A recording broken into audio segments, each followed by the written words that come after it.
سلسلہ کھلے آنکھ صلی علی کہتے کہتے دیکھیے، مگر ٹھہریے، پہلے اچھی اچھی نیتیں فرما لیجئے تاکہ ثواب بھی ملے۔ صلو علی الحبیب صلی اللہ تعالی علی محمد۔ فرمان مصطفیٰ صلی اللہ تعالی علیہ وآلہ وسلم، نیت المؤمنی خیر من عملی، مومن کی نیت اس کے عمل سے بہتر ہے اللہ عز و جل کی رضا پانے اور ثواب کمانے کی غرض سے۔ سلسلہ دیکھنے سے پہلے اچھی اچھی نیتیں فرما لیجئے۔ اللہ عز و جل کی رضا کی خاطر علم دین حاصل کروں گا، سیکھ کر دوسروں تک نیکی کی دعوت پہنچاؤں گا، خاص خاص باتیں لکھوں گا، اول تا آخر دیکھوں گا۔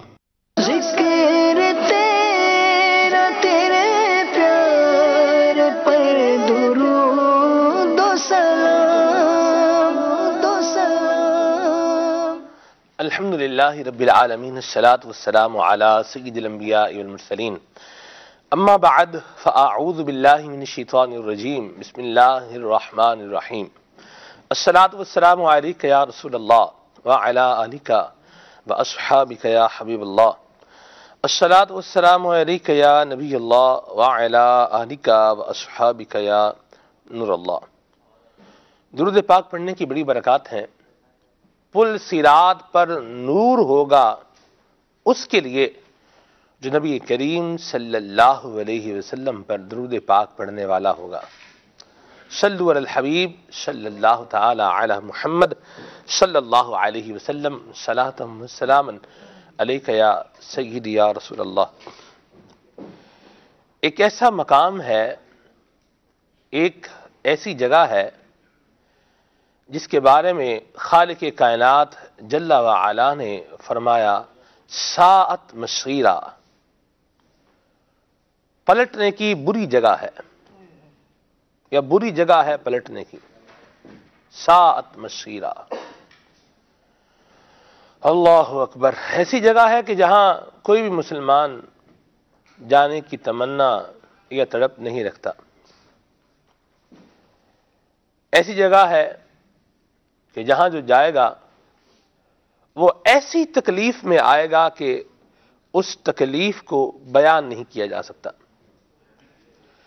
دنیا کی تکلیف کو جھیلا جا سکتا ہے، دنیا کے کسی بھی مقام پر بندہ چلا جائے تو وہ تکلیف جھیل سکتا ہے، برداشت کر سکتا ہے، اور اگر وہ تکلیف بہت زیادہ ہو جائے تو انسان کی جان جا سکتی ہے۔ انسان کی جان چلی گئی، کچھ تکلیف اس نے جھیل لی، کچھ جان چلی گئی، تو اب یہ دنیاوی تکلیف یہ ختم ہو جائے گی۔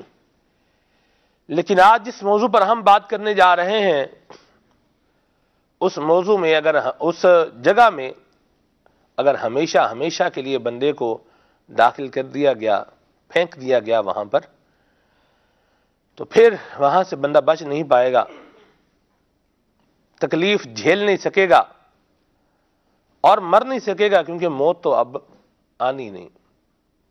اس جگہ کی بات کرنا ہوں، اس خاص جو ہے وہ پرٹیکولر پلیس کی بات کرنا ہوں جس کے بارے میں آج ہم نے گفتگو کرنی ہے۔ اور آج کے ہمارے سلسلے کا جو موضوع ہے وہ ہے دوزخ، جہنم بھی کہا جاتا۔ ہمارے یہاں کہتے ہیں نا، زندگی جہنم بنا دی ہے، زندگی عذاب بنا دی ہے۔ کیا تکلیفیں اور کیا پریشانیاں ہماری زندگی میں آ گئی ہیں، یہ کچھ بھی نہیں ہے۔ پریشانیاں، تکلیفیں حقیقت میں وہ ہیں جو جہنم میں، دوزخ میں انسان کو ملیں گی۔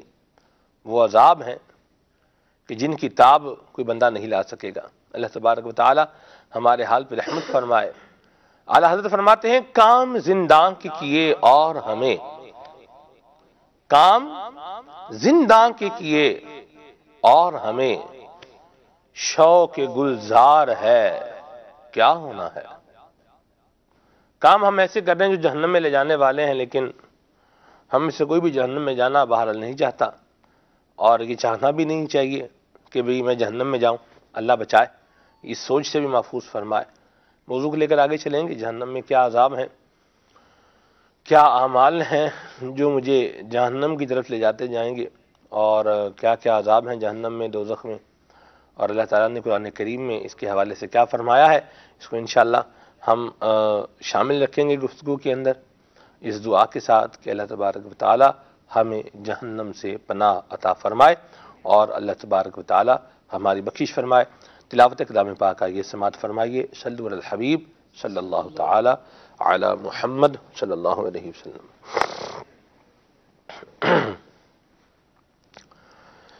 اعوذ باللہ من الشیطان الرجیم،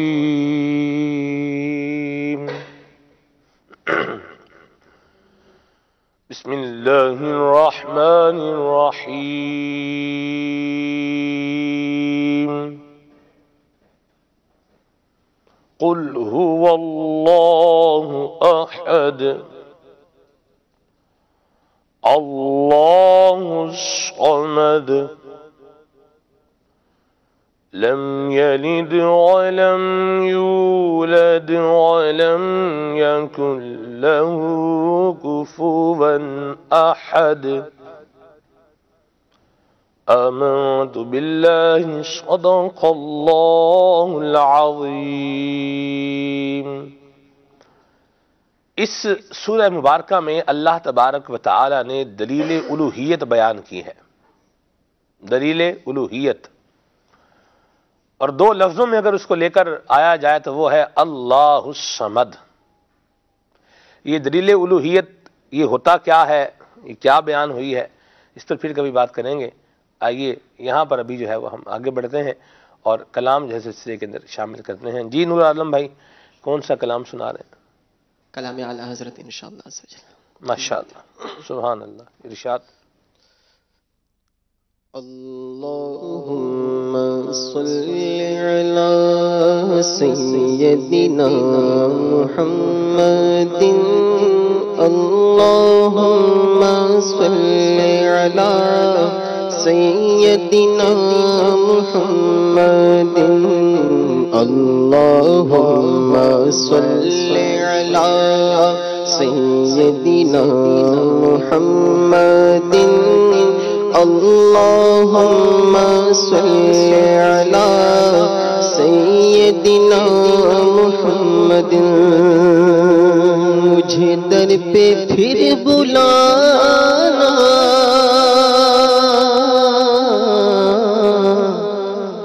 مجھے در پہ پھر بلانا،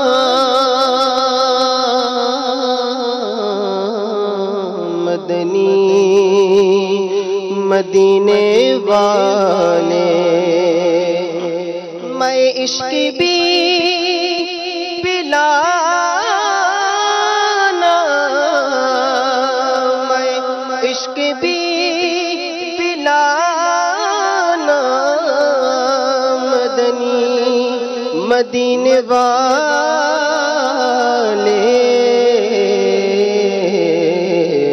اللہم صلی علی سیدنا محمد، اللہم صلی علی سیدنا محمد۔ میری آنے والی نسلیں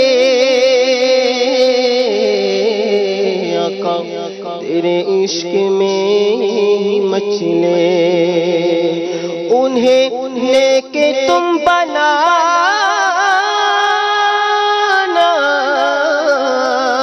انہیں لے کے تم بنانا، مدنی مدینے والے،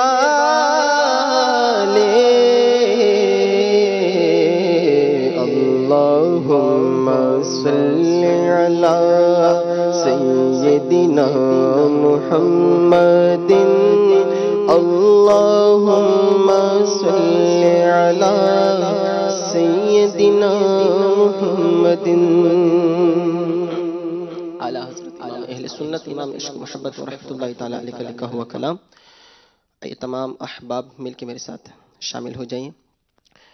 نعمتیں بانٹتا جی سمت وہ ذیشان گیا،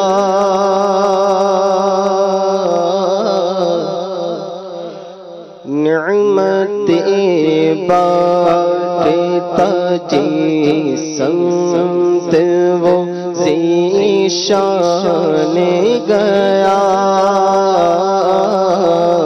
ساتھ ہی منشی رحمت کا قلم دان گیا،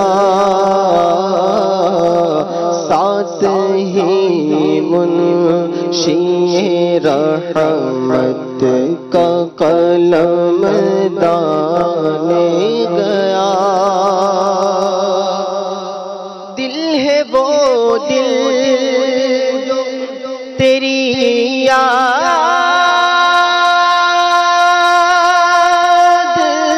سے معمور رہا،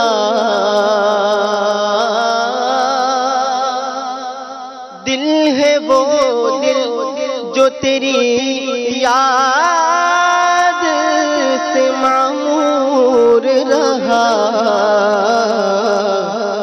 سر ہے وہ سر جو تیرے قدموں پہ قربان گیا، سر ہے وہ سر جو تیرے قدموں پہ قربان گیا،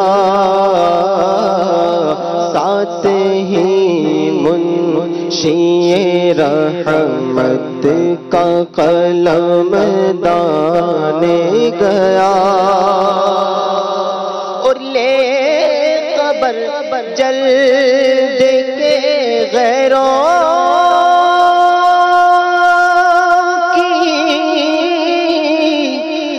طرف دھیان گیا،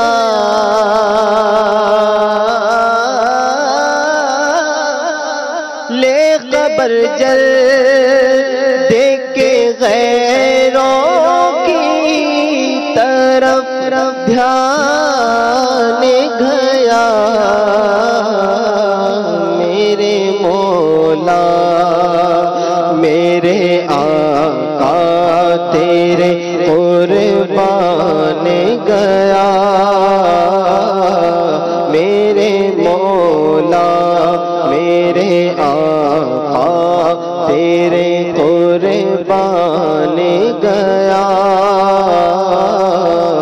نعمتیں بانٹتا جسم وہ ذیشان گیا، انہیں جانا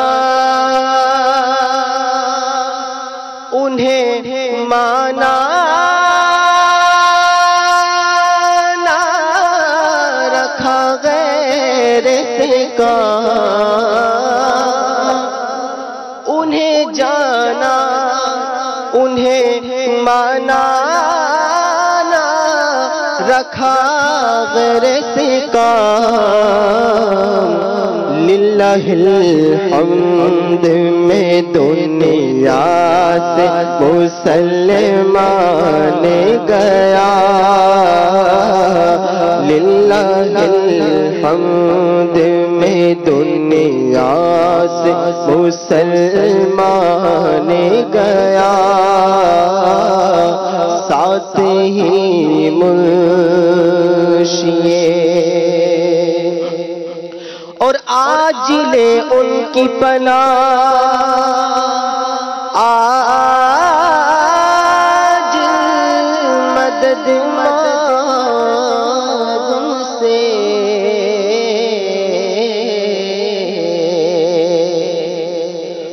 آج لے ان کی پناہ، آج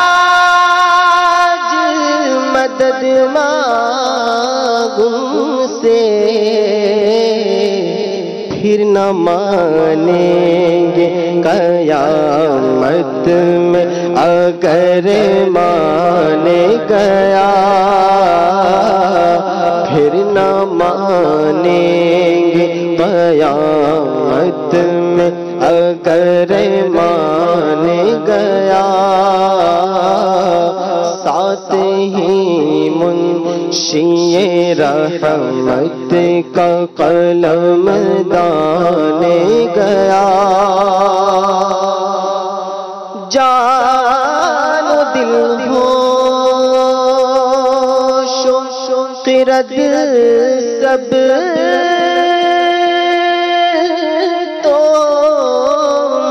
مدینے پہنچے جان دل خوش خیرت سب تو مدینے پہنچے تم نہیں چل تیرا سارا تو سامان گیا تم نہیں چلتے چلتے تم نہیں چل تیرا سارا تو سامان گیا نعمتیں بانٹتا جسم وہ ذیشان گیا ساتھ ہی منشی رحمت کا قلم دان گیا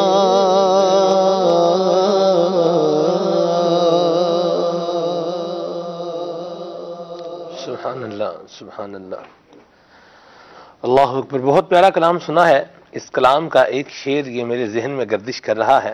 انشاءاللہ کوئی موقع بنا تو میں اس میں اس کو پڑھوں گا. آج تو مشکل ہے لیکن چلیں پھر نیکسٹ ٹائم انشاءاللہ. مدنی چینل کے ناظرین یہ اعلیٰ حضرت کا کلام ہے اور اعلیٰ حضرت جس طرح ان کو اعلیٰ حضرت کہا جاتا ہے یہ اسم بامسمہ تھے. جیسے انہیں اعلیٰ حضرت کہا جاتا ہے ویسے واقعی یہ اعلیٰ حضرت تھے. اللہ اکبر. یہاں کلام میں جو امام اہل سنت نے لفظ استعمال کیا ہے ساتھ ہی منشی رحمت کا قلم دان گیا. واہ.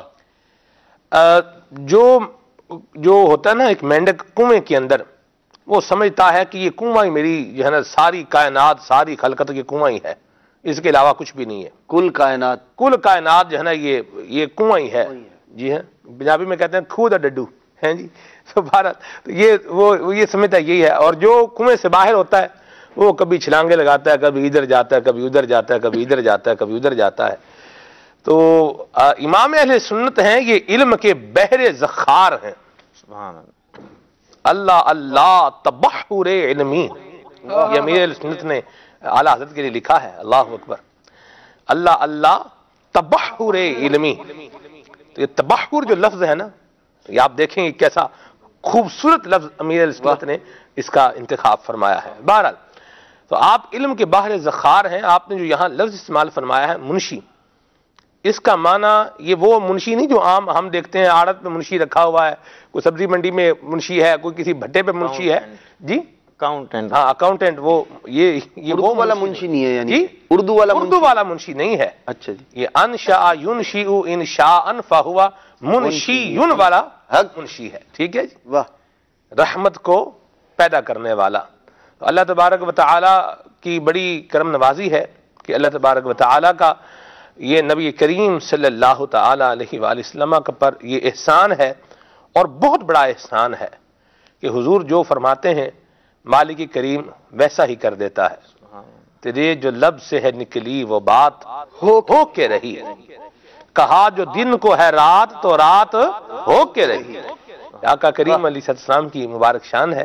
بہرحال امام اہل سنت کے کلام کو سمجھنے کے لیے بھی بندے کے پاس علم ہونا چاہیے اور علم بھی جو ہے وہ ٹھیک ٹھاک ہونا چاہیے, کیونکہ جو عالم کی بات عالم ہی سمجھ سکتا ہے. اور معاف کیجیے گا عالم کی بات جو ہے یہ عالم ہی سمجھ سکتا ہے, یا عالم نہیں تو کم از کم جو طالب علم ہے جس کو کوئی علم کی جو ہے وہ چاشنی ملی ہوئی ہے وہ سمجھ سکتا ہے. یعنی کما حقہ جو ہے وہ عالم کی بات عالم ہی سمجھ. جی کما حقہ ایسی بات یہی مراد ہے.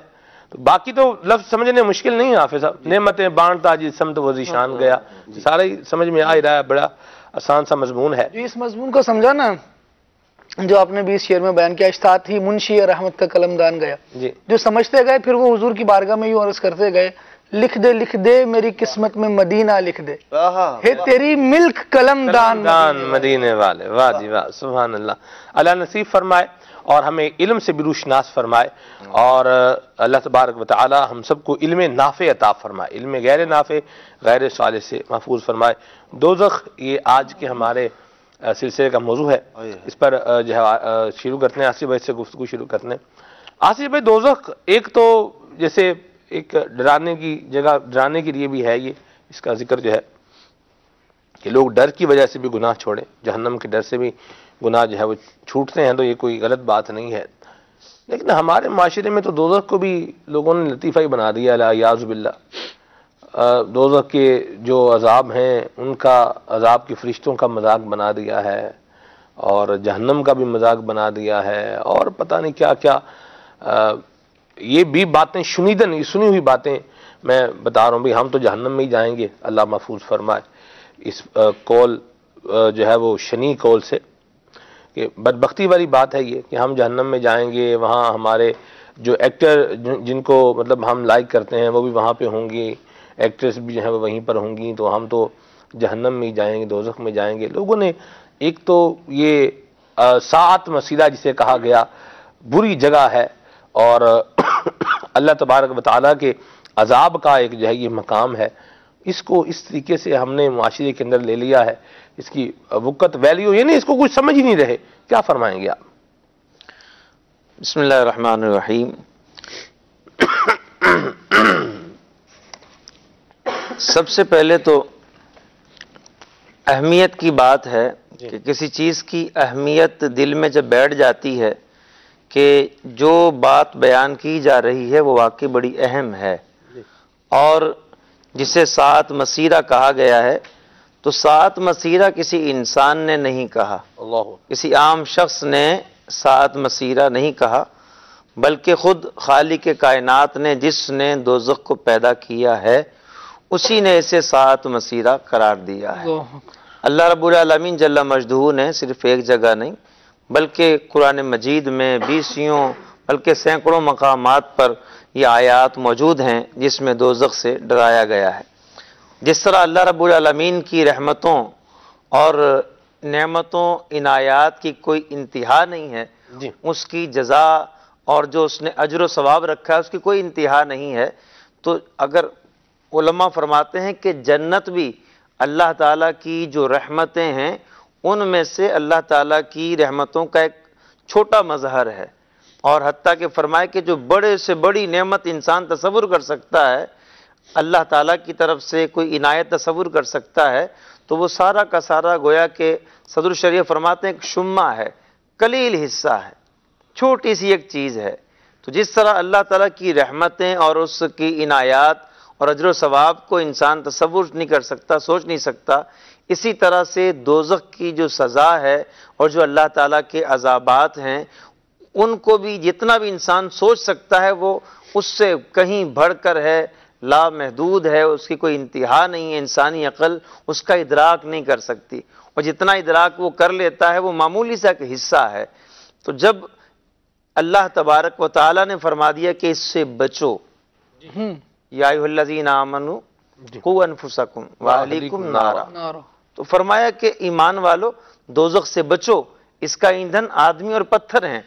یہ بھی بتا دیا کہ یہ بڑی خطرناک جگہ ہے، یہ بھی بتا دیا کہ اس سے بچنا ہے، اور یہ بھی بتا دیا کہ اس کا ایندھن کیا ہے، انسان اور پتھر اس کا ایندھن ہے۔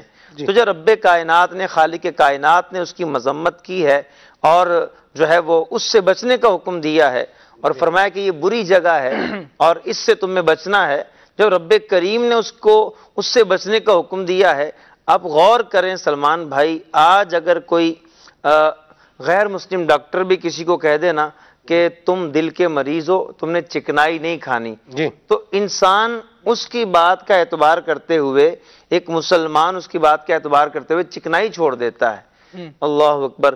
تو غور کرے کہ جس چیز کے بارے میں خالق کائنات نے فرمایا کہ یہ بڑے عذاب والی جگہ ہے، بڑی خطرناک جگہ ہے، اس میں ہلکے سے ہلکا جو عذاب ہوگا، نبی پاک علیہ السلام نے فرمایا کہ دوزخی کو آگ کے جوتے پہنا دیے جائیں گے، اور وہ تصور کرے گا، وہ یہی سوچے گا کہ پوری دوزخ میں سب سے بڑا عذاب مجھی کو ہو رہا ہے، حالانکہ وہ سب سے ہلکا عذاب ہے۔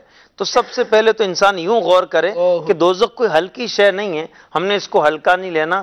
اللہ تعالیٰ کی جس طرح رحمت کا مظہر جنت ہے، اسی طرح اس کے قہر اور اس کی شان جباری کا جو مظہر ہے وہ دوزخ ہے۔ تو دوزخ اس کے عذابات، اس کے قہر کا مظہر ہے۔ جب رب کریم نے، خالق کائنات نے خود فرما دیا کہ اس سے بچنا ہے، اس سے اپنے آپ کو بھی بچانا ہے، اپنے گھر والوں کو بھی بچانا ہے، پھر امام الانبیاء ہمارے پیارے نبی صلی اللہ تعالی علیہ وسلم، آپ نے دوزخ سے بچنے کا ذہن دیا، ترغیب دلائی۔ حضرت عبداللہ بن عباس رضی اللہ تعالیٰ عنہ فرماتے ہیں کہ حضور نبی کریم علیہ السلام ہمیں یہ دعا اس طرح سکھاتے تھے جیسے قرآن کی آیت سکھاتے ہوں۔ وہ کون سی دعا ہے؟ آپ فرماتے تھے قولوا اللہم انا نعوذ بک من عذاب جہنم۔ اے میرے صحابہ، یہ دعا کیا کرو کہ اللہ ہم دوزخ کے عذاب سے تیری پناہ مانگتے ہیں۔ اللہ اکبر۔ اور پھر آپ غور کیجئے، حضور نبی کریم علیہ الصلوۃ والتسلیم خود بھی روزانہ آپ علیہ السلام استغفار بھی فرماتے ہیں اور دوزخ سے ہماری ترغیب کے لیے خود بھی پناہ مانگتے ہیں، اور صحابہ کو درس بھی دیتے ہیں کہ دوزخ سے پناہ مانگنی ہے، اور صحابہ کرام بھی اپنی دعاؤں میں اس کو شامل کرتے ہیں۔ یعنی قرآن کی آیت جس طرح اہم ہے، اس طرح یہ دعا سکھائی جا رہی ہے، دوزخ کے عذاب سے پناہ مانگنی ہے۔ تو غور کیجئے کہ جس بات کو اللہ تعالیٰ فرما رہا ہے، جس شے کے بارے میں، جس مقام کے بارے میں، یہ بڑی خطرناک جگہ ہے، اس سے بچنا ہے۔ حضور نبی کریم علیہ السلام فرما رہے ہیں اس سے بچنا ہے۔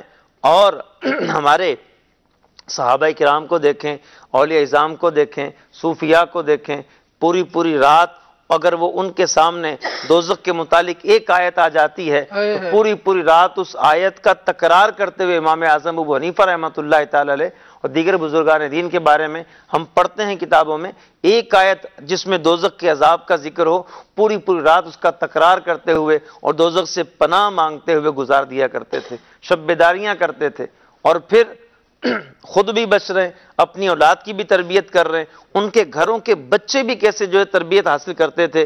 وہ گھر کے اندر ان کی والدہ اگر کسی بچے کی والدہ روٹیاں پکا رہی ہے تو وہ اس وقت اسے آگ کو دیکھ کے رونا شروع ہو جاتے ہیں۔ کہا کیوں روتے ہو؟ کہا کہ میں جو ہے اس لیے روتا ہوں، میں دیکھتا ہوں کہ جب میری ماں بڑی لکڑیوں کو آگ لگاتی ہے تو وہ نہیں جلتی، چھوٹی لکڑیوں کے ذریعے آگ لگائی جاتی ہے، تو مجھے اس بات کا ڈر ہے کہ کہیں جو ہے وہ اگر بڑے کافروں کو اور ایسے لوگوں کو، نافرمانوں کو دوزخ میں ڈالنے سے اگر دوزخ کی آگ نہیں بھڑکی تو کہیں اللہ تعالیٰ مجھ جیسے چھوٹے کو اس میں نہ ڈال دے۔ تو اس طرح وہ بچے بھی اللہ تعالیٰ کے خوف سے اور اللہ تعالیٰ کے عذابات سے اور دوزخ کے عذاب سے ڈرا کرتے تھے، اور ان کی زندگیاں ایسی تھیں کہ اس میں ہمیں گناہوں سے اجتناب نظر کیوں آتا ہے۔ ایک تو ان کے والدین بڑے یہ تربیت کرتے تھے کہ بیٹا یہ پڑھتے رہا کرو سارے دن، اللہ ناظری اللہ معی، یہ بھی سکھایا جا رہا ہے اللہ میرے ساتھ ہے، وہ مجھے دیکھ رہا ہے۔ اور دوزخ بڑی جو سخت، اس کا دوزخ بڑا سخت ٹھکانہ ہے، اور ساعت مسیرہ کا وہ باقاعدہ انہیں درس دیا کرتے تھے اور بتایا کرتے تھے کہ تمہیں اس دوزخ سے بچنا ہے۔ انسان غور تو کر لے کہ آج اگر ہم ایک چھوٹی سی شے ہمیں کاٹ لے، چونٹی کاٹ لے، مچھر کاٹ لے، کھٹمل کاٹ لے، ہم بے چین بے قرار ہو جاتے ہیں۔ کھٹمل ہی کاٹ لے سلمان بھائی تو ہم کتنی دیر تک اس کو مسلتے رہتے ہیں۔ انسان غور کرے، حضور نبی کریم علیہ الصلوۃ والتسلیم فرماتے ہیں ایسے وہاں کے جو دوزخ کے بچھو ہیں خچر کی مانند ہوں گے، وہاں کے جو سانپ ہیں، بختی اونٹ جو ایک بڑی قسم کے اونٹ ہوتے ہیں، ان کی گردنوں کے برابر جو ہے وہ ان کی گردنوں کے برابر موٹے موٹے سانپ ہوں گے، اور جب بھی ایک مرتبہ کاٹیں گے تو 70 سال تک یا 1000 سال تک اس کا زہر دوزخی کے اور جس کو عذاب دیا جائے گا اس کے جسم میں سرایت کرتا رہے گا۔ تو اگر ان سب چیزوں پر اگر ہم غور کریں تو یہ جو آج باتیں کی جاتی ہیں کہ نعوذ باللہ اللہ جو ہم جو ہے نا دوزخ میں چلے جائیں گے اور وہیں سب کچھ ہوگا، تو وہاں دوزخ کوئی عیاشی کی جگہ نہیں ہے، دوزخ کوئی کسی پارک کا نام نہیں ہے، دوزخ کسی جو ہے وہ پلے گراؤنڈ کا نام نہیں ہے، کسی جو ہے وہ سی سائیڈ کا نام نہیں ہے، دوزخ کوئی عیاشی کا اڈا نہیں ہے، بلکہ جو دنیا میں جنہوں نے عیاشیاں کی ہوں گی وہاں پر اسے سزا دی جائے گی۔ جنہوں نے جو ہے ناجائز کام کیے ہوں گے پارکوں میں اور سی سائڈ جا کے، یہ ان کے لیے وہاں پر وعید ہے۔ اور یہ بہت بڑی جو ہے وہ ایک تو ناشکری کہہ لیں، اور دین سے دوری کہہ لیں، جہالت کہہ لیں، اور اللہ تعالیٰ سے بے خوفی کہہ لیں، اس کی پکڑ سے بے خوفی کہہ لیں۔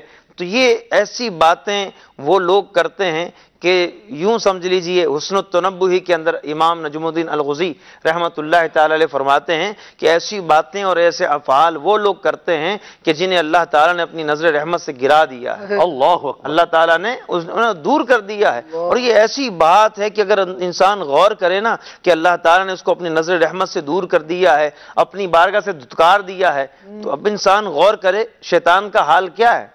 اس پر ساری دنیا لعنت کرتی ہے، کیوں؟ اسے اللہ نے دھتکار دیا ہے، اللہ نے اسے دور کر دیا ہے۔ تو اگر انسان اس طرح سے غور کرے گا نا تو پھر وہ دوزخ کو کبھی ہلکا نہیں سمجھے گا۔ اور اگر وہ پھر دوسرا یہ ہے، ایک تو علم دین کی کمی ہے، دوسرا اس دوزخ کے بارے میں معلومات نہیں ہے، تبھی ایسی بات انسان کر جاتا ہے، تیسرا صحبت ایسی نہیں ہے، پھر انسان لذتوں کے اندر اور خواہشات میں اتنا گر چکا ہے کہ اسے جائز ناجائز کی بھی تمیز نہیں ہے۔ شریعت دیکھیں اجازت دیتی ہے کہ آپ جائز چیزوں سے لطف اندوز ہو سکتے ہیں، جائز خواہشات پوری کر سکتے ہیں، لیکن جہاں پر ناجائز آ جائے، جو شریعت کا سرکل آ جائے، حد آ جائے، لمٹ آ جائے، اس کو کراس نہیں کرنا ہے۔ اب وہ ہمیں کون بتائے گا؟ دوست بھی ویسے ہیں اور مربی بھی ویسے ہیں، جو ہمیں تربیت کر رہے ہیں وہ بھی ایسے ہیں۔ آج ہم نے کسی کو اگر استاد بنا رکھا ہے تو وہ بھی ہمیں جو ہے وہ ایسی راستے پہ لے جا رہے ہیں۔ استاد بھی دیکھ کے نہیں بنایا جا رہا، دوست بھی دیکھ کے نہیں بنائے جا رہے، اور پھر ماحول بھی نہیں ہے۔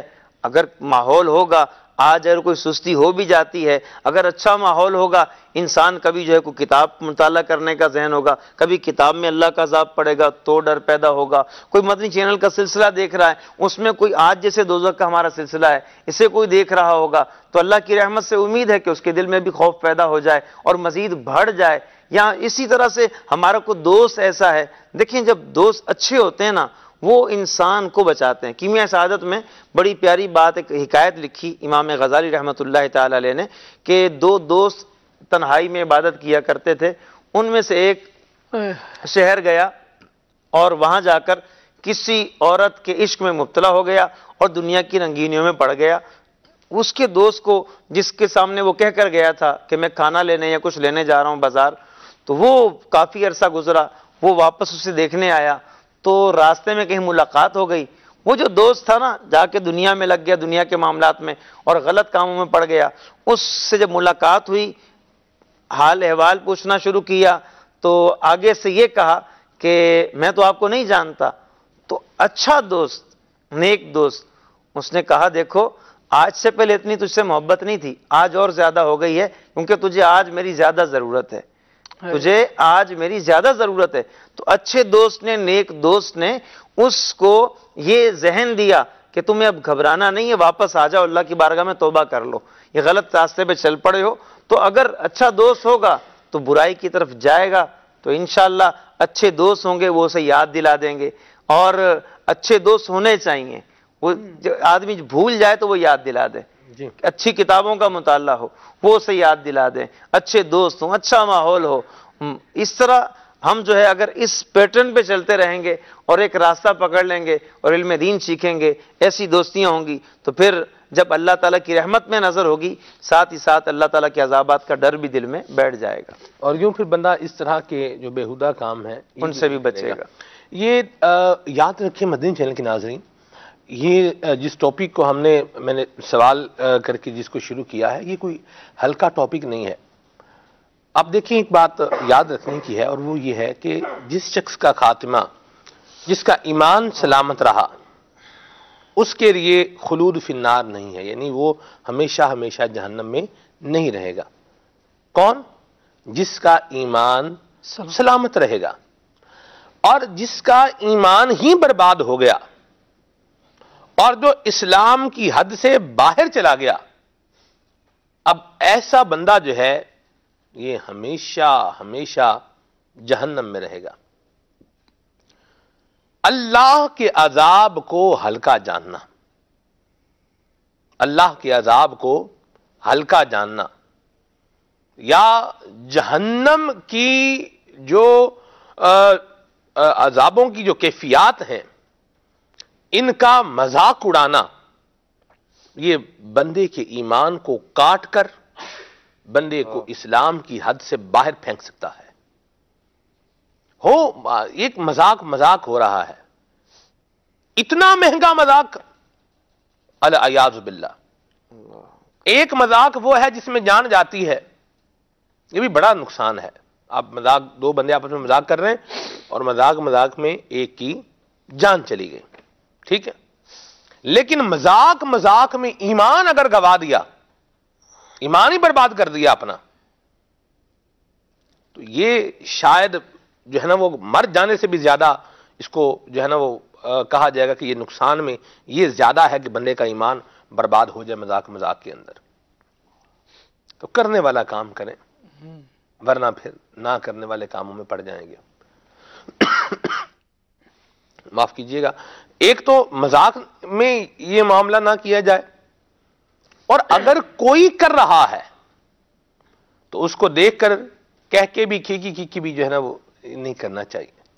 دیکھ رہے ہیں اس کو پسند کر رہے ہیں، اس کو اچھا سمجھ رہے ہیں، تو یہ پھر ہم بھی اس کے ساتھ جو ہے وہ شامل ہو جائیں گے. یاد رکھیں، جہاں انجن جائے گا ٹرین کا، ڈبے بھی وہیں پر جائیں گے. ایسا نہیں ہو سکتا کہ ٹرین جو ہے وہ تیار ہے اور انجن جو ہے یہ کوئٹہ میں چلا جائے اور ڈبے حیدرآباد میں چلے جائیں. یہ نہیں ہو سکتا. جہاں انجن جائے گا ڈبے بھی وہیں پر جائیں گے. تو اگر کوئی اس طریقے کے اعتبار سے کوئی مذاق بنا رہا ہے، اللہ کے عذاب کو ہلکا جان رہا ہے، یا جہنم کے عذابوں کا یا عذاب کے فرشتوں کا کوئی مذاق اڑا رہا ہے، اور جو اب اس کے ساتھ نتھی ہو رہا ہے، اس کے ساتھ جڑ رہا ہے، اس کے ساتھ ملتا جا رہا ہے، تو یوں سمجھ لیں کہ یہ خود بھی جہنم کی طرف بڑھ رہا ہے اور اس کو بھی اپنے ساتھ ساتھ لے کے جا رہا ہے. تو اس لیے آصف بھائی نے بڑی پیاری بات فرمائی کہ اپنی صحبت، اپنے دوست، اپنی جو کمپنی ہے جن کے ساتھ آپ اٹھتے بیٹھتے ہیں، وہ اچھے لوگوں کی رکھی جائے، تاکہ وہ ہمیں بھول جانے پر یاد دلائیں اور ہمیں اللہ رسول کا خوف بھی دلائیں. نہ کہ یہ کہنے والے بنے کیا یہ ڈراتے رہتے ہیں، کیا یہ باتیں کرتے رہتے ہیں. اب سب یہ بھی ایک بات ہے، جہنم کا ذکر ہے، دوزخ کا ذکر ہے، اللہ کے عذاب کا ذکر ہے.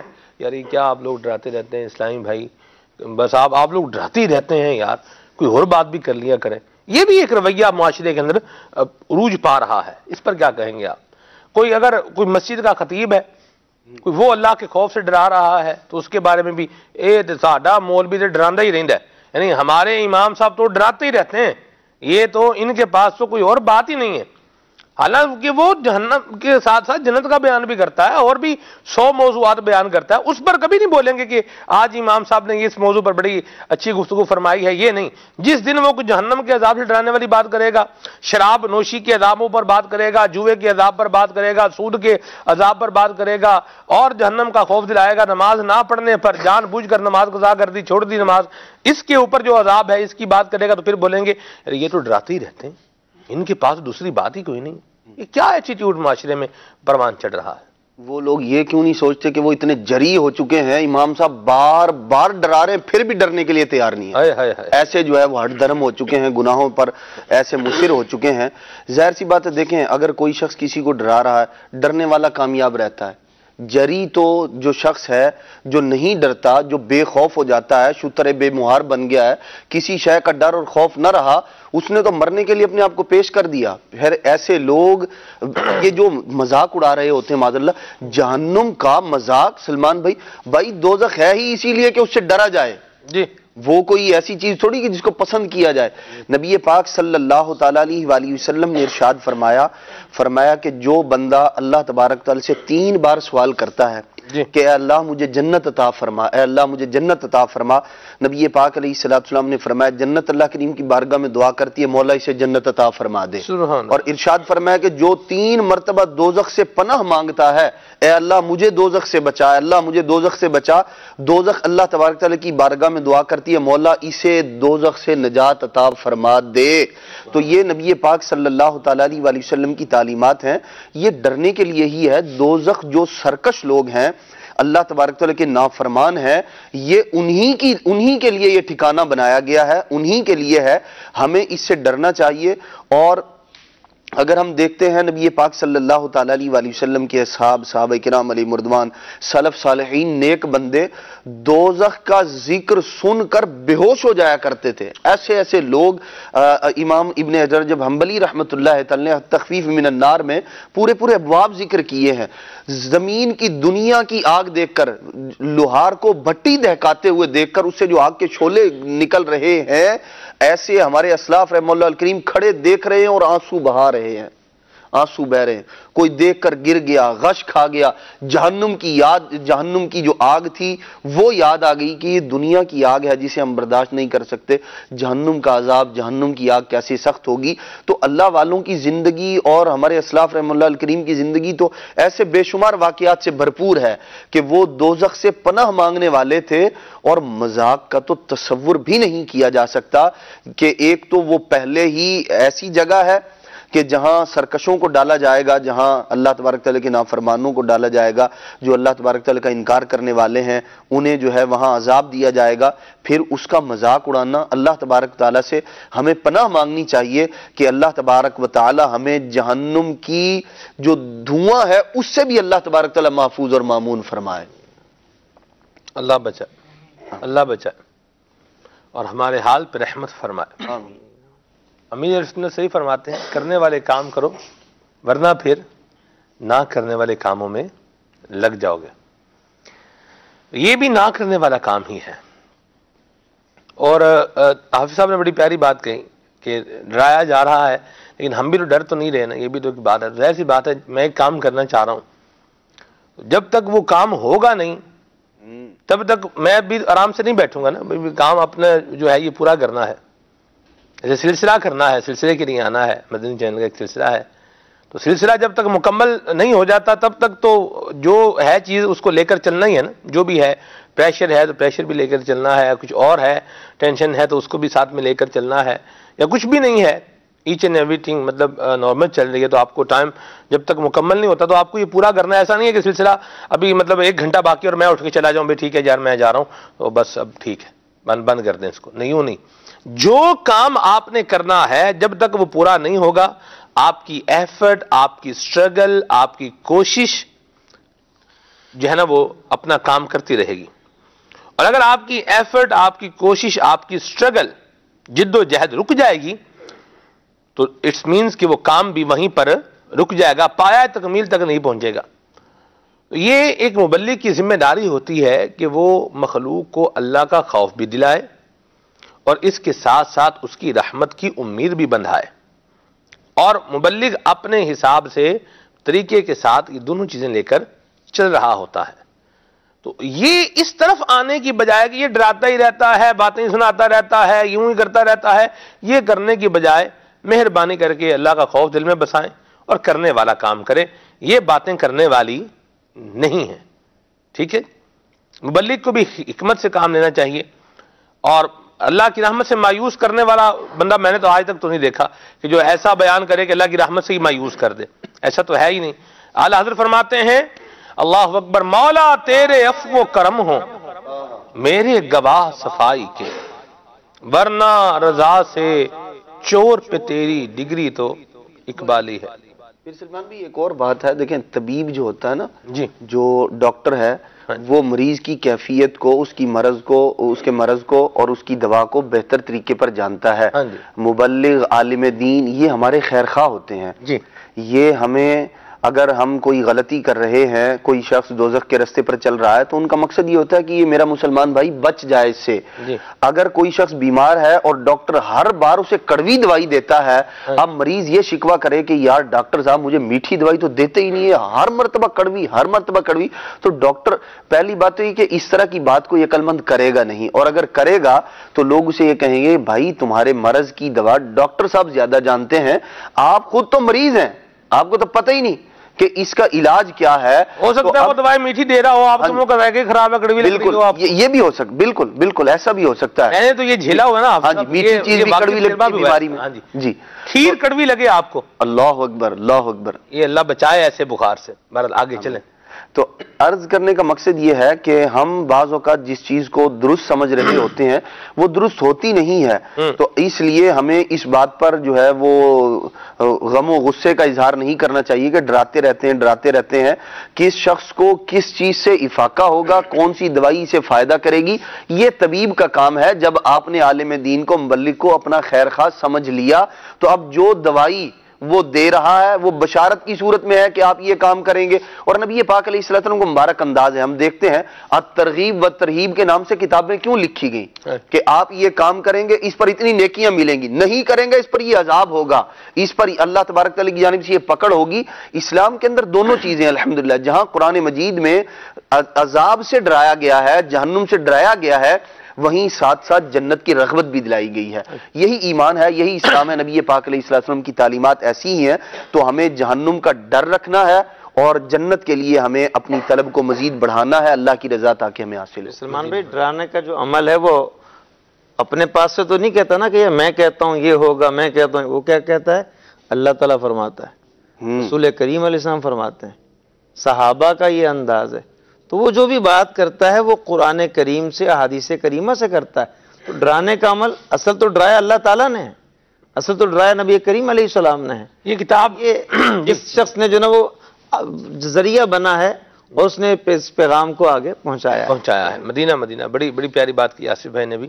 یہ کتاب جو حافظ صاحب کے پاس رکھی ہوئی ہے، التخویف من النار، اس کا معنی یہ ہے کہ آگ سے ڈرانا، جہنم سے ڈرانا، التخویف خوف دلانا۔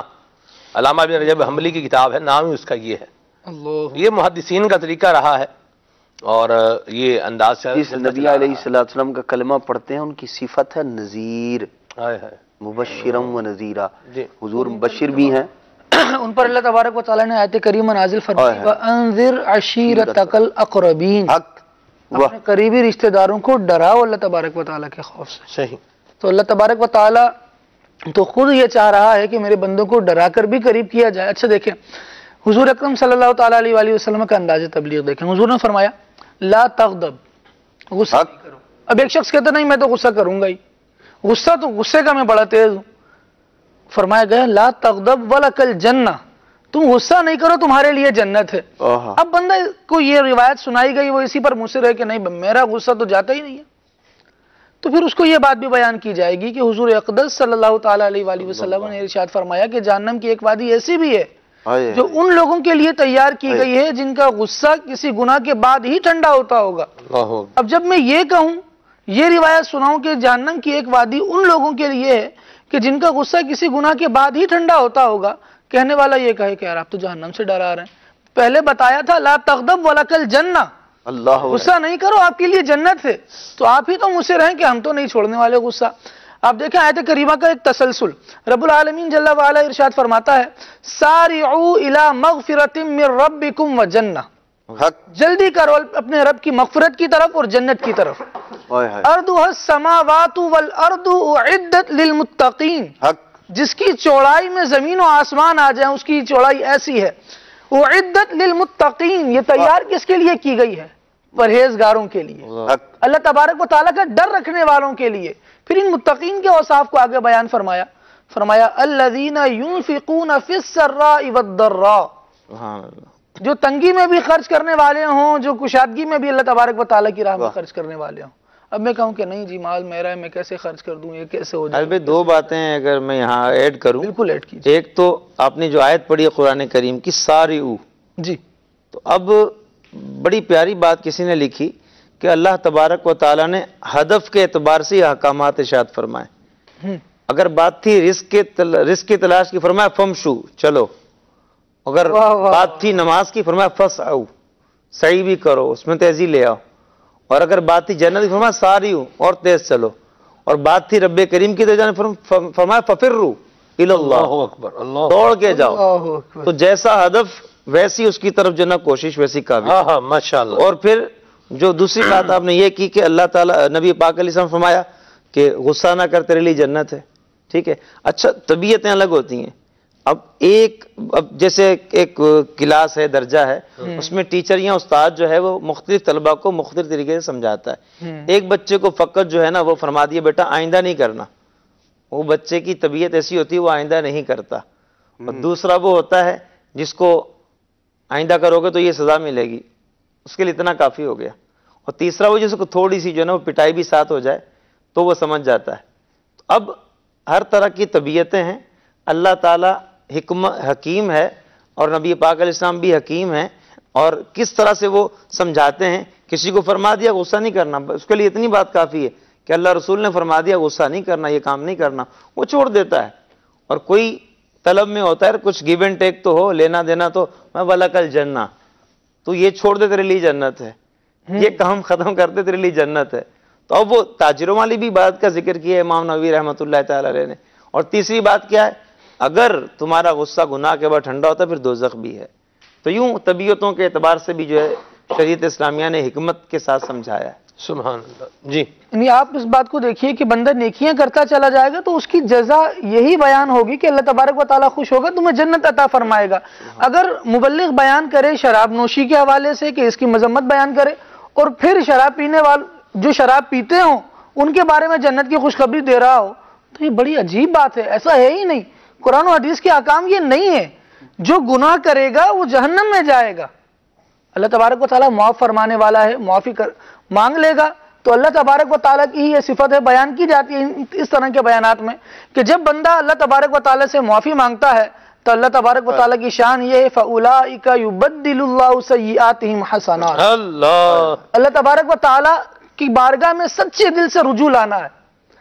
گناہوں کو بھی اللہ تبارک و تعالیٰ نیکیوں سے بدلنے پر قادر ہے. اللہ تبارک و تعالیٰ جن بندوں سے راضی ہوتا ہے ان کے اوصاف بیان کرتے ہوئے رب العالمین نے ارشاد فرمایا یہ بھی جہنم سے بچنے کی دعا مانگتے ہیں، جہنم کا تذکرہ یہ بھی کرتے ہیں. کس طرح کرتے ہیں؟ رب العالمین ارشاد فرماتا ہے والذین یقولون ربنا اصرف عنا عذاب جہنم. اللہ تبارک و تعالیٰ کے پیارے بندے، محبوب بندے، وہ رب کی بارگاہ میں یوں دعا کرتے ہیں ربنا اصرف عنا عذاب جہنم، اے رب جہنم کے عذاب کو ہم سے پھیر دے. ان عذابہا کان غراما. یہ تو بات ختم ہو گئی تھی. اللہ تبارک و تعالیٰ کی بارگاہ میں بندہ کیا جہنم کو بیان کرے گا، لیکن خود یہ اللہ تبارک و تعالیٰ تعلیم ارشاد فرما رہا ہے، یوں دعا کرتے ہیں ان عذابہا کان غراما، جہنم کا عذاب تو گلے کا پھندا ہے. انہا ساعت مستقرا و مقاما، بہت بری ٹھہرنے کی جگہ ہے وہ. پچھلی قوموں کا تذکرہ قرآن کریم میں ہوا. سورہ ابراہیم رب العالمین جل وعلا نے ارشاد فرمایا الم تر الی الذین بدلوا نعمت اللہ کفرا وحلوا قومہم، اس طرح کی آیت بیان فرمائی. اور پھر ارشاد ہوا جہنم یصلونہا وبئس القرار، جنہوں نے اللہ تبارک و تعالیٰ کی نعمتوں کو کفر سے بدل دیا. دو معنی اس کے بیان کیے گئے. مفسرین نے فرمایا کہ یا تو کفر سے بدلنے سے مراد یہ ہے کہ اللہ تبارک و تعالیٰ نے نعمتیں دی لیکن اس کے باوجود بھی وہ لوگ کفر ہی کرتے چلے گئے. دوسری بات یہ کہ اللہ تبارک و تعالیٰ نے نعمت دی لیکن یہ ناشکری، ایک تو کافر ہو جانا، اللہ تبارک و تعالیٰ کا ہی انکار کر دینا کہ نعمت دینے والا وہ نہیں ہے. دوسرا یہ کہ نعمت اللہ تبارک و تعالیٰ نے دی لیکن اس کا شکریہ ادا نہیں کیا. دونوں طرح کے افراد. رب العالمین جل وعلا نے ارشاد فرمایا جہنم یصلونہا وبئس القرار، جہنم ہے ان کا ٹھکانہ جو اس طرح کے افعال یا اس طرح کے مشاغل کو اپنانے والے ہیں. وبئس القرار، بہت برا ٹھکانہ ہے. حالانکہ آپ جنت کے نام دیکھیں تو رب العالمین نے جنت کے ناموں میں اس نام کو ذکر فرمایا کہ یہ دار القرار ہے، قرار والا گھر ہے، سکون والا گھر ہے، چین والا گھر ہے. لیکن ایک قرارگاہ جہنم ہے، وہ ان کے لیے ہے کہ جو اللہ تبارک و تعالیٰ کی نافرمانی کرنے والے ہیں. ان لوگوں کو لباس کیا پہنایا جائے گا؟ یہی سورہ ابراہیم میں رب العالمین جل وعلا بیان فرماتا ہے سرابیلہم من قطران وتخشی وجوہہم النار، ان کے کرتے تار کول کے ہوں گے. من قطران، تار کول کے ہوں گے. علامہ بیضاوی رحمۃ اللہ تعالی علیہ نے اس آیت مقدسہ کے تحت لکھا کہ وہ یوں ہوگا کہ ان کی رال کو جو ان کے منہ سے بہ رہی ہوگی ان کے جسم میں تار کول کی مانند لپیٹ دیا جائے، جس کی وجہ سے جب وہ جہنم کی آگ میں جائیں گے تو جہنم کی آگ اور بھڑکے گی. تو یہ وہاں کا معاملہ ہے کہ جہاں اللہ تبارک و تعالیٰ کی ناراضی حاصل کر کے بندہ پہنچے گا. تو کیوں ناراضی والے کام کرے؟ میں کیوں ان اعمال کی طرف نہ آؤں جو میرے رب کی رضا کا باعث بنتے ہیں؟ میں کیوں نہ ان اعمال کی طرف آؤں کہ جن کے بارے میں رب العالمین جل وعلا نے ارشاد فرما دیا کہ یہ اعمال کرنے والے جنت میں ہیں۔ وہ آیت کریمہ میں عرض کر رہا تھا کون سے اعمال بندہ کرے جنت میں جائے گا؟ فرمایا الذین ينفقون فی السراء والضراء، کشادگی اور تنگی دونوں حالتوں میں خرچ کرنے والے، والکاظمین الغیظ، غصہ پینے والے، والعافین عن الناس، لوگوں کو معاف کرنے والے۔ یہ عمدہ اخلاق آپ اپنائیں گے اللہ تبارک و تعالیٰ کی رضا کو پائیں گے۔ اگر مجھے کنجوس بھی رہنا ہے، مجھے لوگوں کو معاف بھی نہیں کرنا، غصہ بھی پورا کرنا ہے، اور اب بھی میں یہ کہوں کہ مجھے بیان بھی فقط یہی سنایا جائے کہ جناب غصہ کرنے والا بھی جنت میں جائے گا، اس کے لیے بھی کوئی راہ نکالی جائے، تو مبلغ وما علینا الا البلاغ کہنے والا ہوتا ہے کہ ہم پر پہنچانا ہے، اور پہنچائے گا وہ وہی چیز جو اللہ اور اس کے رسول صلی اللہ تعالیٰ علیہ وآلہ وسلم نے تعلیم فرمائی ہے۔ اپنی طرف سے کوئی گھڑتو باتیں کرنا، من گھڑت باتیں کرنا، تو یہ رسول اللہ صلی اللہ تعالیٰ علیہ وآلہ وسلم کے دین سے وفاداری کا تقاضا نہیں ہے۔ میں کسی کا چہرہ دیکھ کر اچھا تم اس طرح کی بات سے مانو گے تو میں روایت کو ہی بدل دوں کسی کے لیے۔ یہ پچھلے لوگوں کے، پچھلی قوموں کے جو علماء تھے وہ برباد ہوئے، تباہ ہوئے، پوری قومیں برباد ہوئیں۔ وہ اس لیے برباد ہوئی کہ اللہ تبارک و تعالیٰ کے احکامات تبدیل کرنے والے تھے، لوگوں کی ڈیمانڈ اور پبلک ڈیمانڈ پر احکام تبدیل کرنے والے۔ آج بھی ایسے افراد موجود ہیں۔ خالد بھائی، حافظ صاحب، آپ کے لیے شاید یہ امیزڈ بات ہو یا آپ کے لیے سٹرینج بات ہو، ایک اجنبی بات، مدنی چینل کے ناظرین، آج بھی ایسے افراد ہیں جو مسجد میں با اثر قسم کے اگر افراد ہوتے ہیں تو وہ کہتے ہیں مسجد میں کہ بھئی یہاں چونکہ ہمارا شراب کھانا چل رہا ہے لہذا شراب پر بیان، شراب کی مذمت پر بیان نہیں کرنا، جوئے کی مذمت پر بیان نہیں کرنا، جوئے کے بارے میں لوگوں کو نہیں بتانا۔ ہم سود پہ جو ہے نا وہ قرضہ دیتے ہیں تو امام صاحب سود کی گل نہیں کرنی، امام صاحب سود کی بات نہیں کرنی ہے آپ نے، بالکل بھی سود کے حوالے سے بالکل چپ رہنا ہے آپ نے۔ الیاذ باللہ، کتنی بدبختی ہے! کیا یہ امام کو چپ کرا کے یا کسی خطیب کو، مبلغ کو چپ کرا کے آپ کیا مطلب سمجھتے ہیں کہ آپ جو کر رہے ہیں وہ چلتا رہے گا، وہ ٹھیک ہے؟ ایسا نہیں ہے۔ اللہ محفوظ فرمائے حقیقت چھپ نہیں سکتی بناوٹ کے اصولوں سے، اور خوشبو آ نہیں سکتی کبھی کاغذ کے پھولوں سے۔ آج اگر میرے دبدبے کی وجہ سے، آج اگر میری دولت کی وجہ سے کوئی بندہ مجھے جو ہے وہ جو میں کاروبار برا کر رہا ہوں اس کے بارے میں اگر مجھے کوئی بتاتا نہیں ہے، یا اس کا جو عذاب ہے مجھے وہ سنا کے ڈراتا نہیں ہے، تو کیا میں جو برا کام کر رہا ہوں، میں جو یہ جوئے کا اڈا چلا رہا ہوں، سود پر جو ہے وہ کاروبار دے رہا ہوں، یا شراب جو ہے وہ یوں بیچ رہا ہوں اور چلا رہا ہوں اس کو، تو کیا میں اللہ کے عذاب سے بچ جاؤں گا؟ سوچ لیں اس کو۔ جو ہے وہ تو ہے ہی، کوئی بیان کرے یا نہ کرے، حرام بہرحال حرام ہی ہے، اور ام الخبائث بہرحال ام الخبائث ہی ہے۔ اسی طرح جو جنہوں نے قبضہ کیا ہوتا ہے زمینوں کے اوپر، وہ کہتے ہیں کہ بھئی امام صاحب، یہ مولوی صاحب، یہ قبضے کے بارے میں، زمین پہ قبضہ کرنے کے بارے میں بالکل کوئی بات نہیں کرنی ہے آپ نے۔ تو اس بیچارے کو، مبلغ کو یا امام کو یا خطیب کو یہ باتیں بولنے کی بجائے آپ یہ کام ہی چھوڑ دیں۔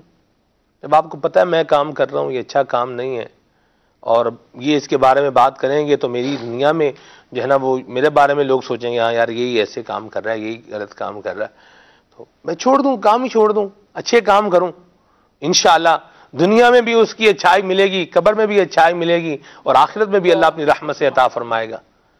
تو کسی اور کو اس پیرائے کے اندر ڈکٹیٹ کرنے کی بجائے ہم اپنے معاملے کو جو ہے نا وہ تھوڑا ٹارگٹ پر لیں، ہدف پر لیں، اور اس کو جو غلط معاملہ ہے، غلط کاروبار ہے، غلط ہمارا رویہ ہے، اس کو ہم چھوڑنے کی طرف جو ہے وہ آ جائیں۔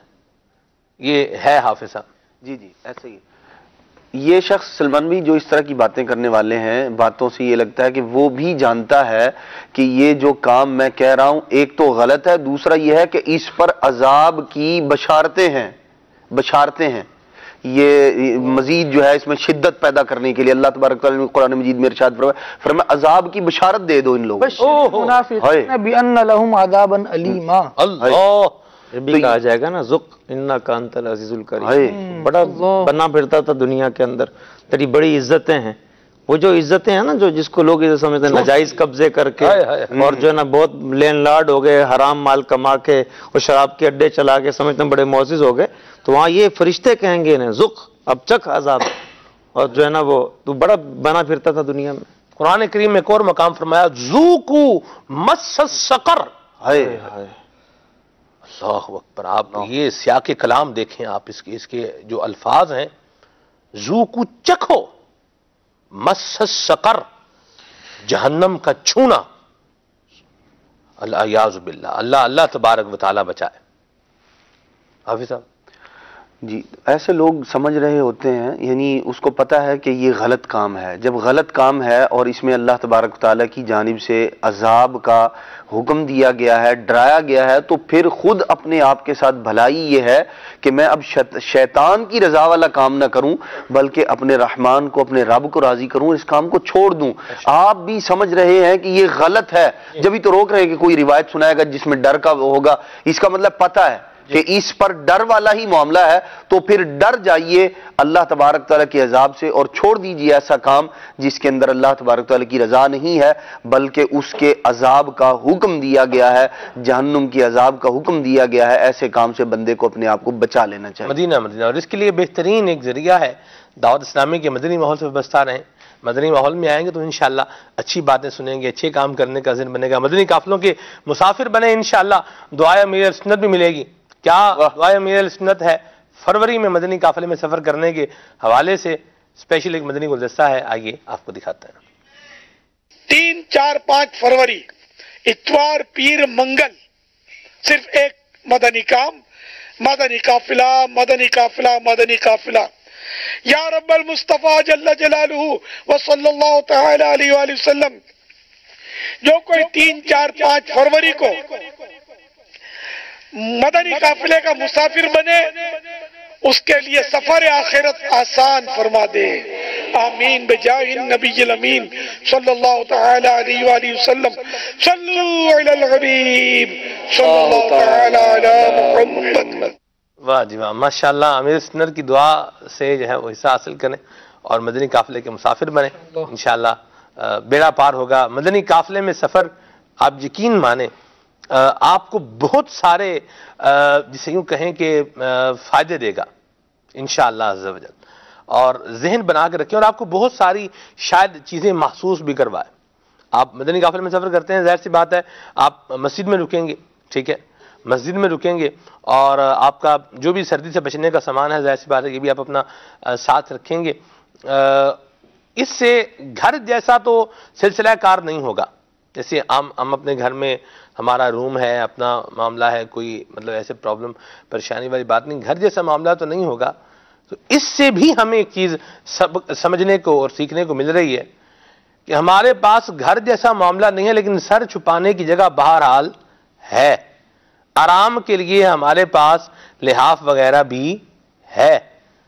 معاشرے کے اندر بہت سارے افراد ایسے بھی ہیں جن کے پاس سر چھپانے کی جگہ نہیں ہے، اور اگر ہے تو وہ عارضی ہے.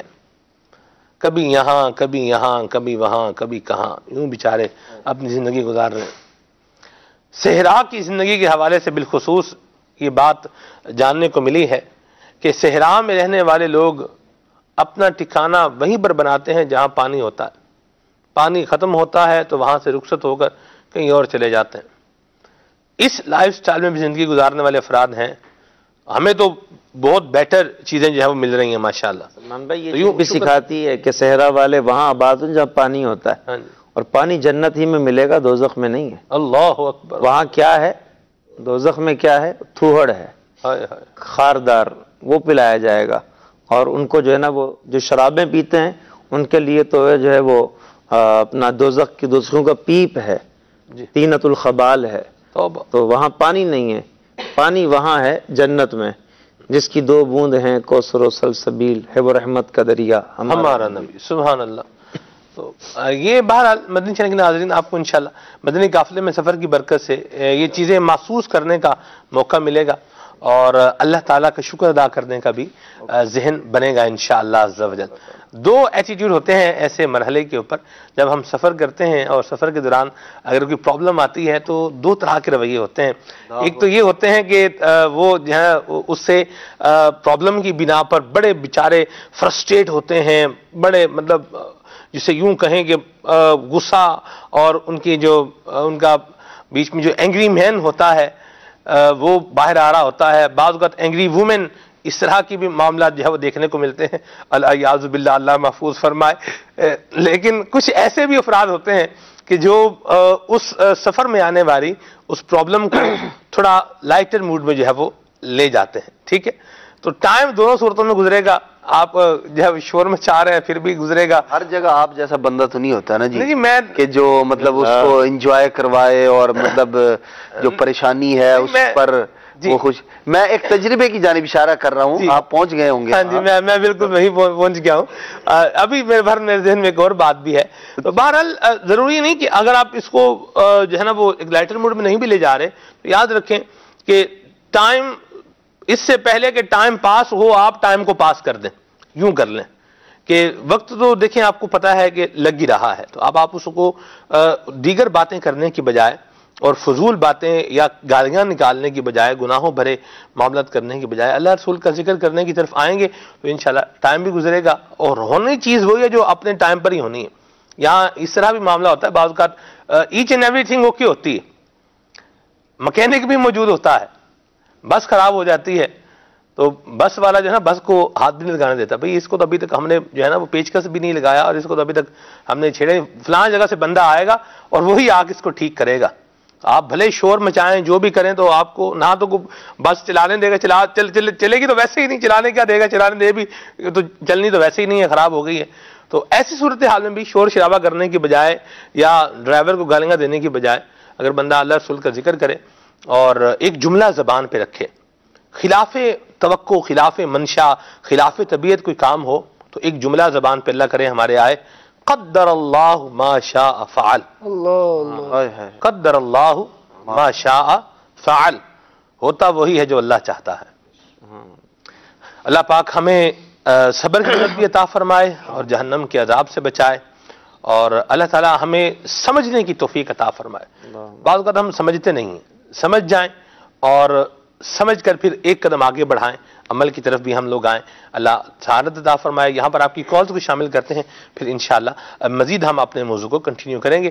صلو علی الحبیب صلی اللہ تعالی علی محمد صلی اللہ تعالی علیہ وسلم۔ جی ارشاد بات کر رہا ہوں کانپور انڈیا سے۔ تمام مدنی چینل کے ناظرین کو مرحبا کہتا ہوں۔ آج مدنی چینل کا جو سلسلہ خلیق صلی اللہ علیہ وسلم، اس میں جو موضوع ہے سلمان بھائی، یہ واقعی ہم سب کو ڈر جانے والا موضوع ہے، کیونکہ آج جو حالات ہیں وہ بالکل جو مبلغین فرما رہے ہیں، آپ جیسا فرما رہے ہیں ویسا ہی ہے۔ یقین جانے سلمان بھائی، اتوار کا دن چونکہ چھٹی کا ہوتا ہے تو یقین جانے یہ انتظار رہتا ہے کہ مدنی چینل کا سلسلہ آئے گا اور اس میں ہمارے لیے مبلغین کے مدنی پھول ہوں گے، ہم سنیں گے تو ہمیں ترغیبات ارشاد فرمائیں گے۔ واقعی ایسا ہی ہے سلمان بھائی، آج بالکل حالات ہم بے خوفی کے ساتھ جو ہے جہنم میں جانے کا ارتکاب ہی کر رہے ہیں، ایسے اعمال ہمارے ہو چکے۔ اللہ تعالیٰ بس کرم فرمائے۔ حضور یہ ارشاد فرمائے کہ ایمان کی جو بات ابھی سلمان بھائی آپ نے کری ہے، تو ایمان کی تھوڑا سا میں چاہوں گا کہ جو اس کو ڈیفائن کر دیں، ڈیفینیشن بتا دیں، تاکہ ہم کم علم والوں کے ذہنوں میں ایمان کی اہمیت مزید بڑھ جائے۔ جزاکم اللہ خیرہ۔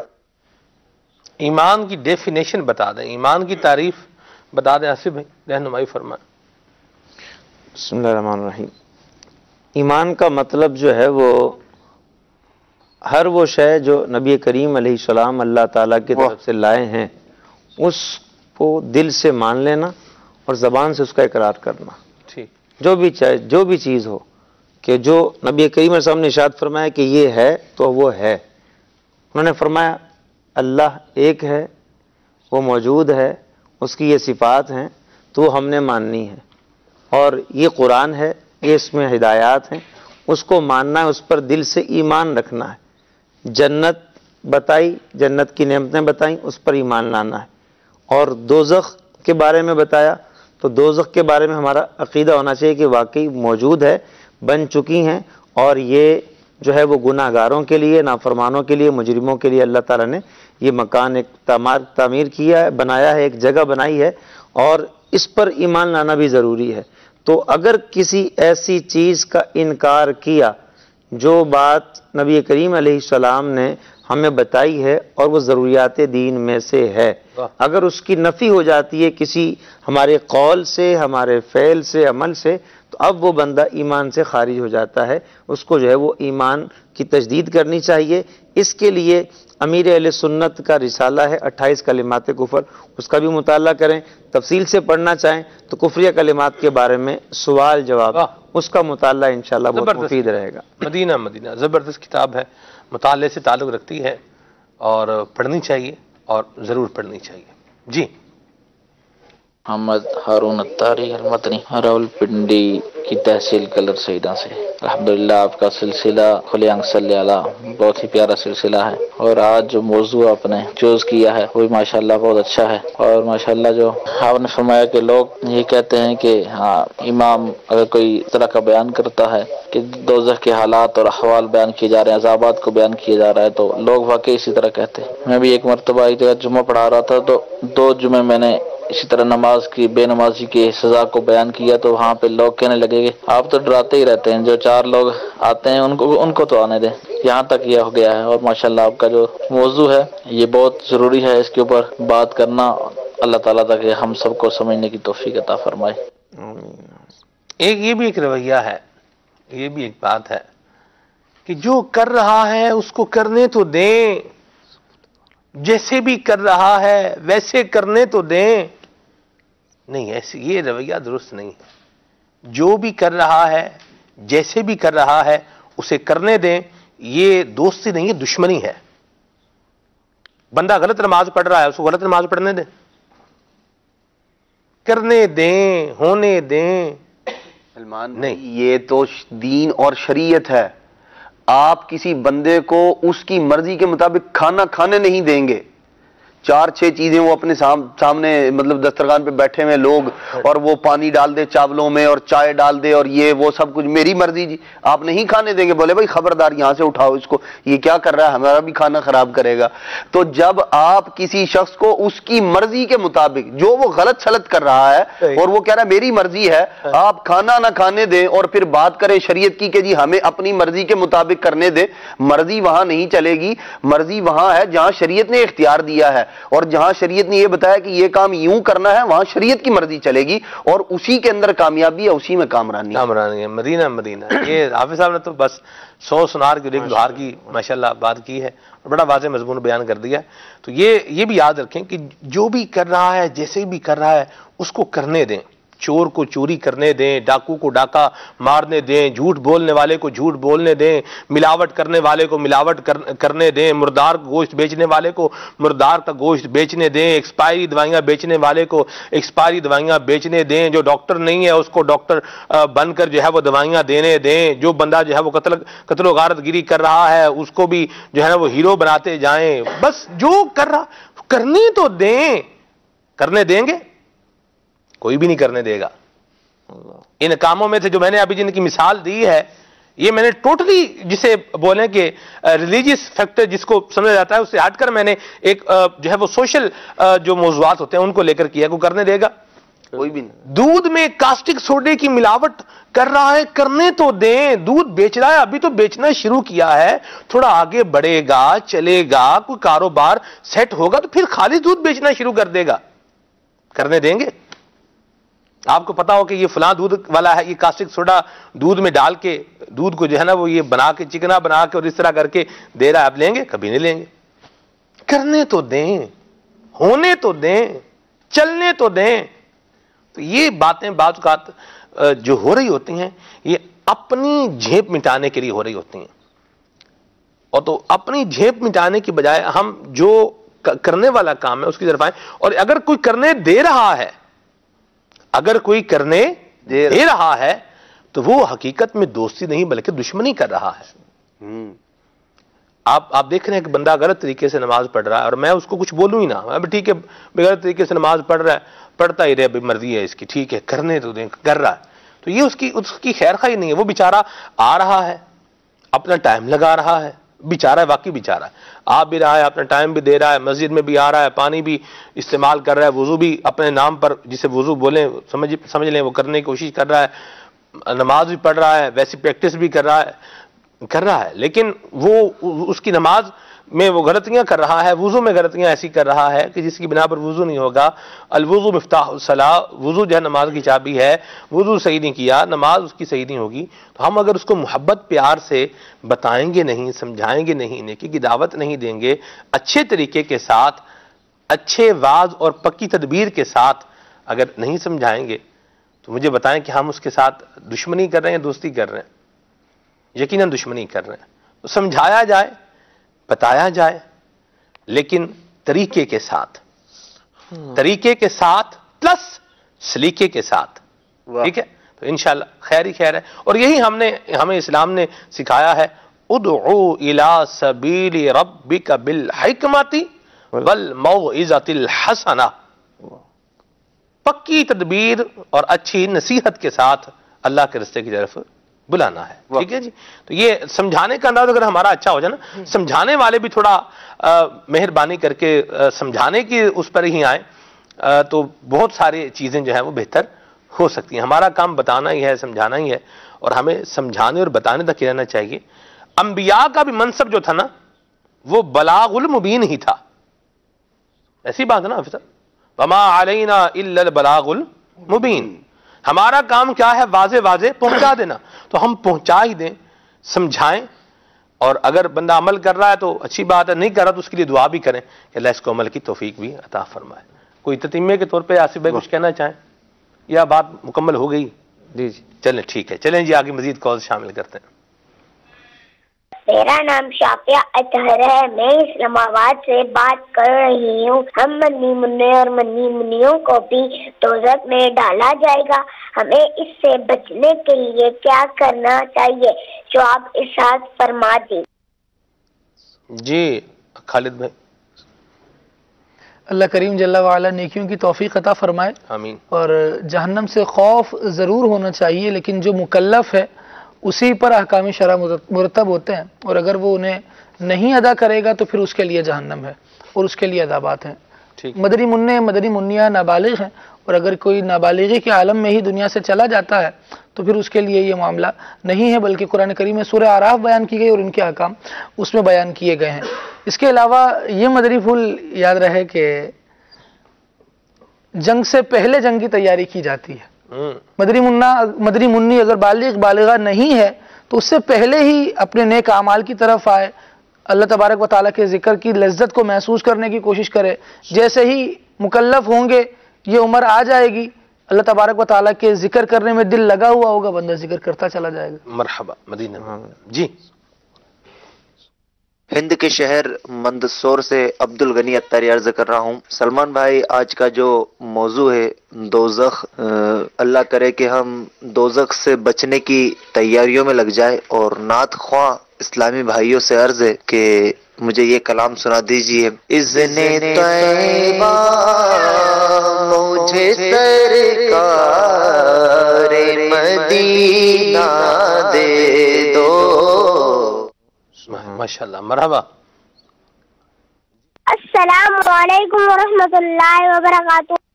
وعلیکم السلام ورحمۃ اللہ وبرکاتہ۔ سائم بھائی لگ رہے ہیں یہ، سلام سے بولیے۔ میں راولپنڈی مجددی کابینہ سے عرض کر رہا ہوں۔ پیارے سلمان بھائی، آپ کا سلسلہ کھلے رنگ سے لیلا کہتے کہتے بہت ہی پیارا ہے، اور آج کا موضوع ہے دوزخ۔ پیارے سلمان بھائی، میرا ایک سوال ہے آپ سے کہ ہم مدنی منع دوزخ میں کیسے بچ سکے؟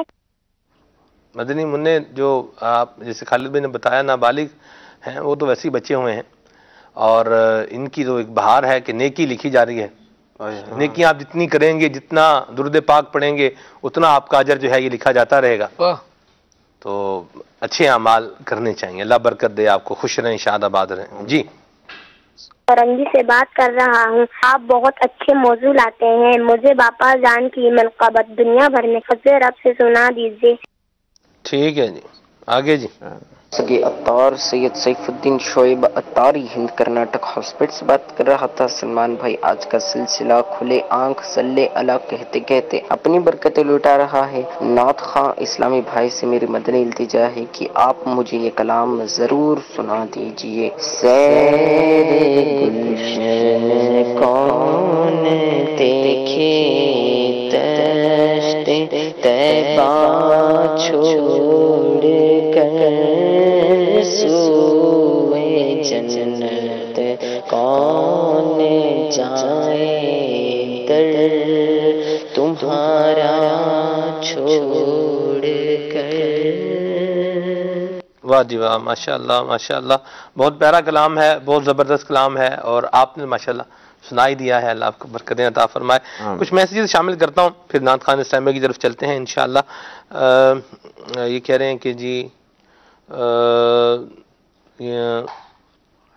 آزمائش ہے، دعا کریں اللہ تبارک و تعالی آپ کی آزمائش کو دور فرمائے اور راحت اللہ تبارک و تعالی آپ کا مقدر بنائے۔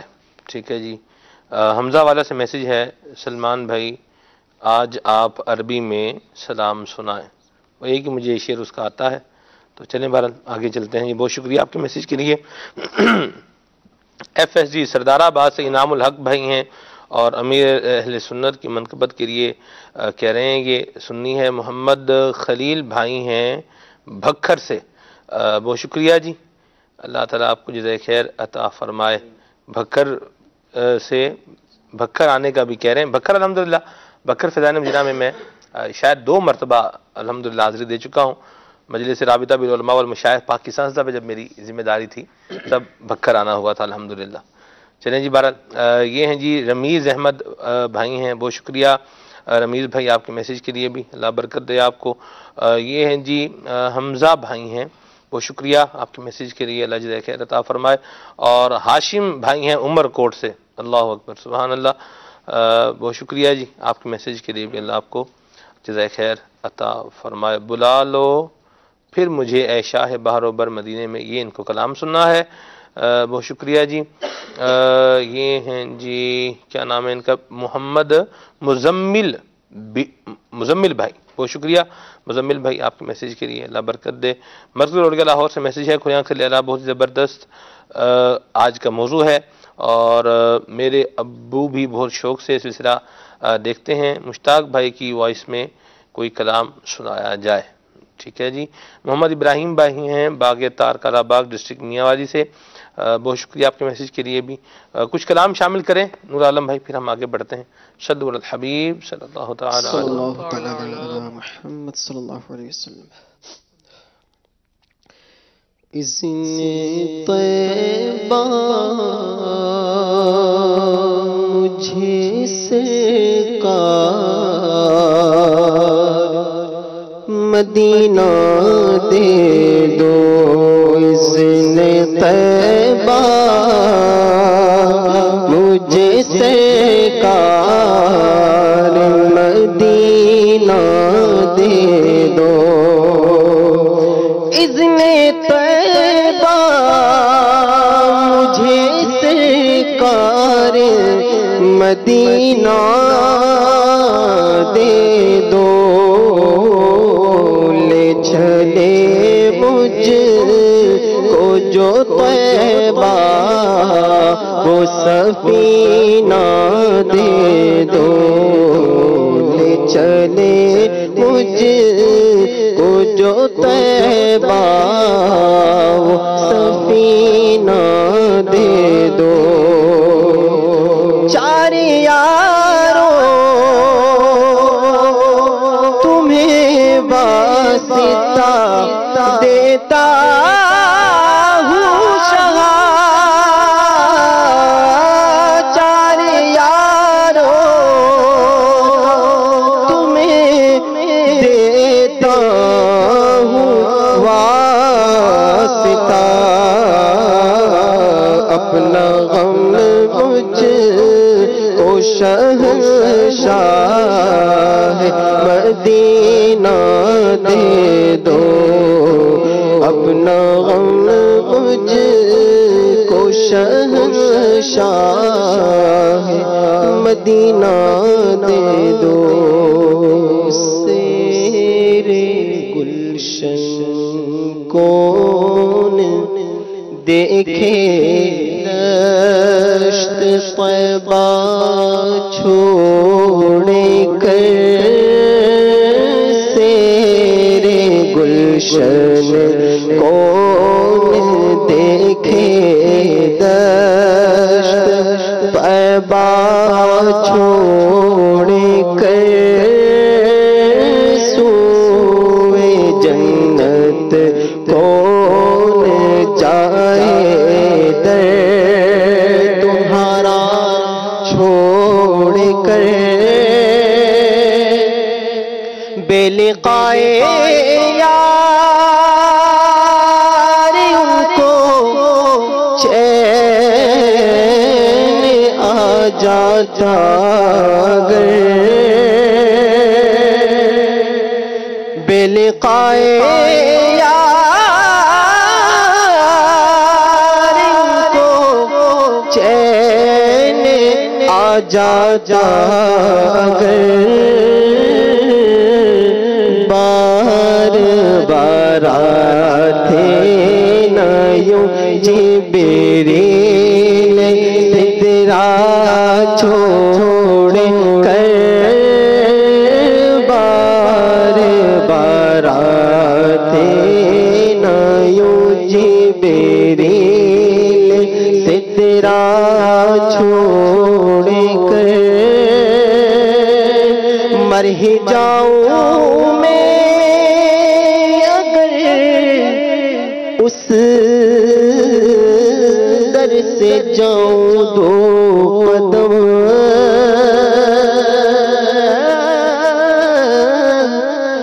مر ہی جاؤں میں اگر اس در سے جاؤں دو قدم، کیا بچے بیمار ہم طور بے مسیحا چھوڑ کر، کیا بچے بیمار ہم طور بے مسیحا چھوڑ کر، سیرے گلشن کون دیکھے، دشت طیبہ چھوڑ کر، مر کے جیتے ہیں جو ان کے در پہ جاتے ہیں حسن، مر کے جیتے ہیں جو ان کے در پہ جاتے ہیں حسن، اور جی کے مرتے ہیں جو آتے ہیں مدینہ چھوڑ کر، جی کے مرتے ہیں جو آتے ہیں مدینہ چھوڑ کر،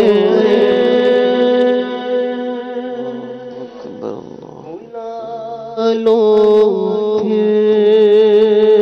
مجھے شاہ بحروں بر مدینے میں بلا لو، پھر مجھے اے شاہ بحروں بر مدینے میں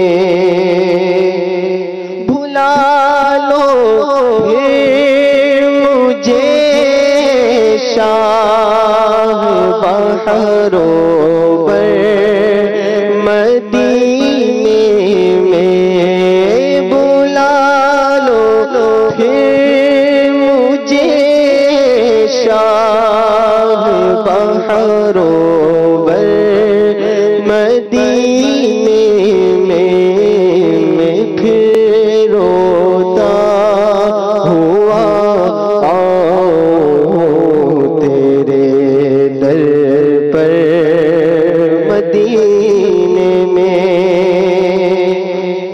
مدینے جانے والوں